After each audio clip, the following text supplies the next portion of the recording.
touché par un cancer depuis 2 ans. Bernard Tapie a avoué dans l'émission 7 à 8 que les derniers examens qu'il a passés ne sont pas très bons.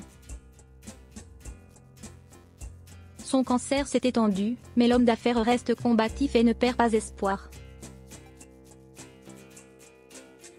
2 ans qu'il affronte son cancer. Bernard Tapie donne de ses nouvelles dans un entretien exceptionnel accordé à 7 à 8. Celui-ci sera diffusé ce dimanche 24 novembre, mais un extrait a d'ores et déjà été dévoilé. Devant la caméra, l'ancien homme politique et dirigeant de l'Olympique de Marseille dévoile le résultat de ses derniers examens. Sans détour, il avoue que ceux-ci ne sont pas très bons. Il a déjà fait face à de nouvelles récidives, mais son cancer s'est encore étendu. J'ai eu la peau, l'œsophage, l'estomac, la corde vocale, maintenant c'est les poumons, c'est une évolution. Mais face à cette maladie qui le ronge, l'homme de 76 ans continue de combattre.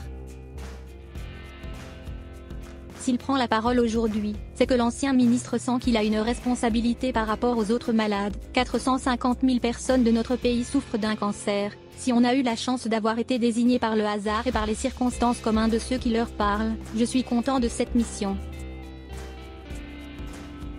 Ainsi, l'homme d'affaires a un message pour tous les patients et leurs familles. La science va tellement vite que la perspective de guérison d'un cancer peut changer en 15 jours, souligne l'homme qui a toujours été combatif.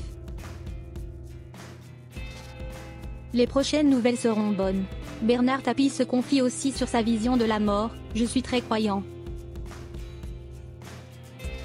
Bon, je ne dis pas que ça aide mais les perspectives de partir ne sont pas les mêmes, rassure-t-il, confiant alors espérer aller au paradis. Je n'ai pas trop fait de misère dans la vie et donc j'espère en être récompensé.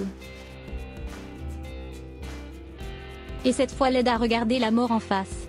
Bernard Tapie assure qu'il n'a vraiment pas peur et ne perd pas espoir. Là, ce ne sont pas de très bonnes nouvelles. Mais les prochaines seront bonnes. Pour moi, je ne suis pas dans une phase terminale. Une belle leçon de courage.